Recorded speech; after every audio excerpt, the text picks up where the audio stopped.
Good morning and a very warm welcome. Today we are going to discuss about preparation of culture media. The culture media preparation, it is one of the routine tasks common to many microbiology laboratories.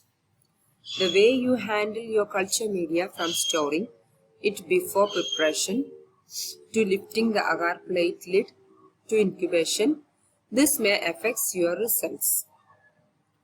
The selective media cannot select the pathogens if the starting materials of the culture media are of poor quality or even though if it is compromised or contaminated. There are certain problems caused by the faulty culture media preparation. It may result in either reduced growth or recovery rates, atypical colony morphology, inhibition of target organism, failure to inhibit competing flora, reduced shelf life of prepared medium. These are the problems. The bacteria and other microbes use a culture media as a synthetic nutritional substrate that mimic optimal conditions for the growth. To get a representative microbial population from samples, it is important to give the very best growth conditions that support microbial flora. Furthermore, when dealing with pathogen isolation, it is essential to provide conditions that help to select for low abundance population amidst flourishing background species. The bacteria and fungi are grown on or in microbiological media of various types. The medium that is used to culture the microorganisms, it may depend on the microorganism that one is trying to isolate, or identify different nutrients may be added to the medium, making it higher in protein or in sugar. There are various pH indicators also, often added for differentiating different types of microbes based on their biochemical reactions. And when the addition of these indicators may turn one color of the microbes growing in the culture medium when those are slightly acidic, another color can develop when those microorganisms are slightly basic. So the addition of pH indicators are that in the media, culture media. Other added ingredients may be growth factors, sodium chloride and pH buffers which keep the media from straying too far from neutral and microbes metabolize. So coming to the preparation, the older way to make the media was by cookbook method. That is adding every ingredient bit by bit. The only time that is done today is when making a special medium to grow a certain finicky organism where particular growth factors, nutrients, vitamins and so on, they have to be added in certain amounts.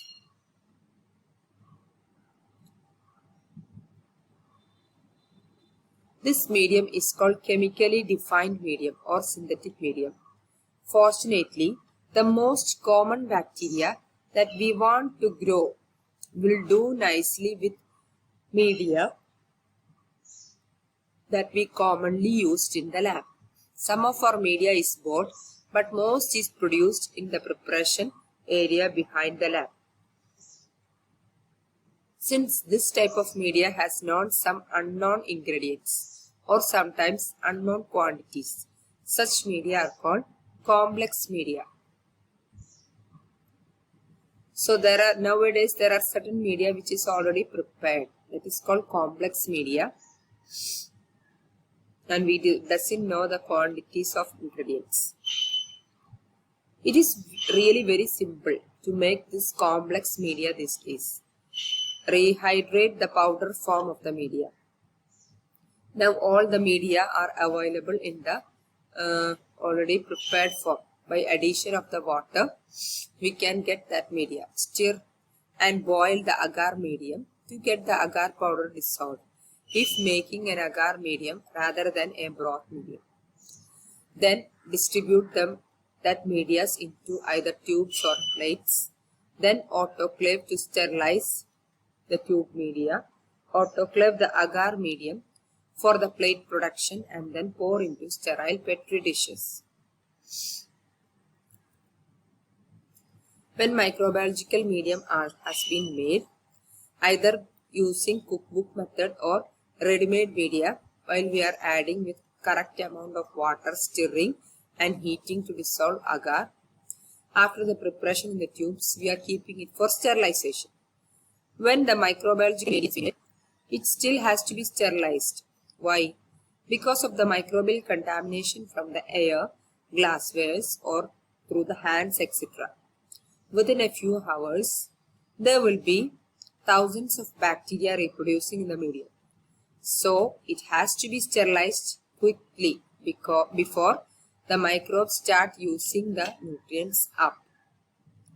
The sterilization process, it is 100% kill and guarantees that medium will stay sterile unless exposed to contaminants by less than adequate aseptic netting to exposure to air.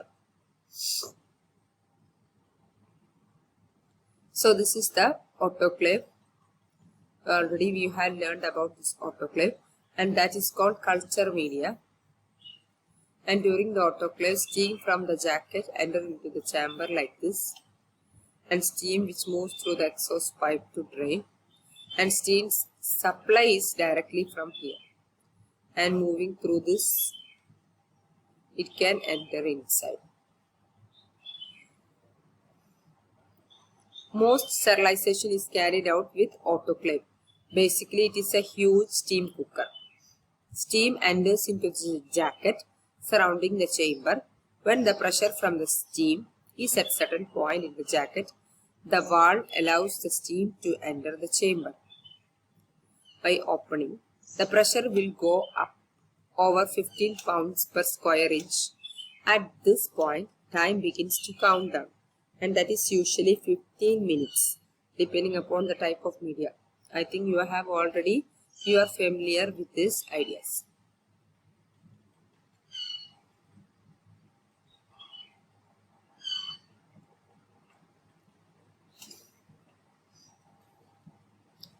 The higher pressure cooker enclosed container allows the temperature to grow above, and the highest temperature one could get by just boiling around 121 degrees Celsius. So the highest pressure which may allows the temperature to go above, that it can be above the boiling point, that is 121 degree Celsius. Therefore, the parameters for sterilization with an autoclave are 121 degrees Celsius at less than 15 psi for 15 minutes.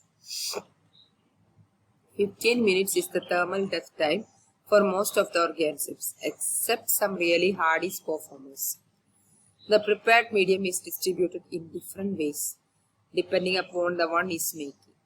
Broths and agar deeps are dispensed into the tubes and then sterilized. Agar slants are sterilized, and then rack is, after the sterilizing this agar slants, the rack is kept in a tilted position to allow the agar to solidify in a slanted fashion. So this tilted, we are keeping it in a tilted position after the sterilization. Agar medium should be poured into the plates, and also we are adding to the, after sterilization we are adding those agar medium onto the plates, which are sterilized in a flask and then poured afterward. Not all media or solutions can be sterilized through autoclave. There are certain high protein solutions such as urea, vaccines and serum. It may denature in extreme heat, so they may have to be sterilized, filter sterilized without heat. You can make slant and broth media but not plate media in this lab.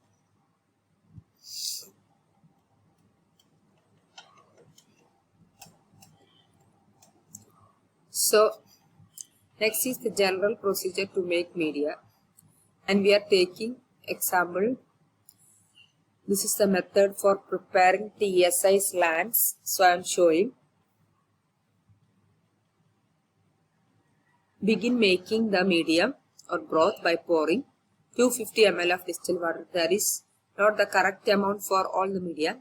For example, I am saying 250 ml of distilled water into 500 ml or 1 liter flask. Put it in the stir bar. After placing this distilled water, pouring distilled water, place those on the stir bar and turn on the stir plate so that surface is get disturbed. Add the required amount of medium in grams to the flask and allow it to dissolve. And no heat need to be applied at this stage. And allow the powder to dissolve.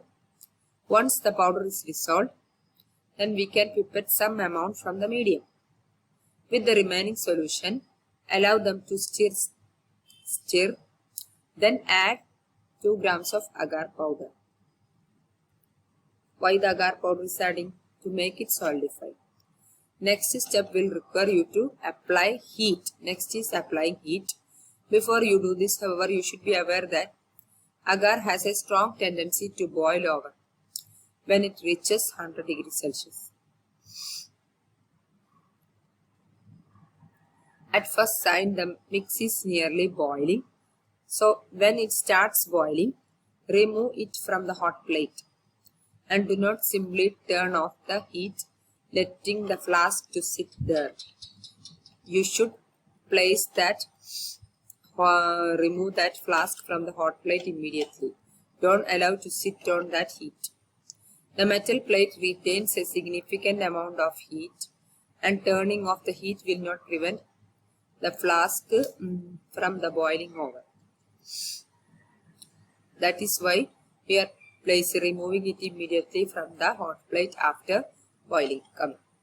Folded paper towels allow you to grasp the flask neck tightly, yet not burn to your hand. Upon boiling, when it starts boiling, agar has been dissolved. It will turn clear, deeper tan. Remove it from the heat. Then, if the agar solidifies in the tip of the pipette, dispose of the pipette in the pipette jar and get another one. To prevent this happening, either pipette out all the tubes. So immediately after heating or boiling, you should pour into the respective tubes, or you should add while keeping before sterilization, we are adding into the appropriate tubes. So we should add immediately, otherwise it may get solidified. So the pipetting will not take place properly, or it may leave the pipette in the flask of the melted agar.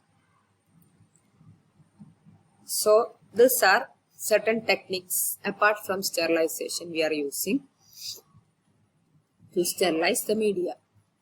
Before inoculation with the desired organisms, microbiological media and all materials coming into contact, it must be very sterile. During any subsequent handling of the bacterial cultures, unwanted or contaminant organisms must be excluded, employing aseptic techniques. Sterilization implies the complete destruction of all microorganisms, including spores. And this is accomplished by use of heat, chemicals, radiation, filtration, etc. In the case of the heat, it may denatures and coagulates vital proteins. There are various forms of heat sterilization. There are red heat. We have studied different types of heat in the last year. Inoculating wires or loops are sterilized by holding them in the Bunsen flame until they are red hot. Chemicals usually employed for delicate equipments such as optical instruments and electrical devices.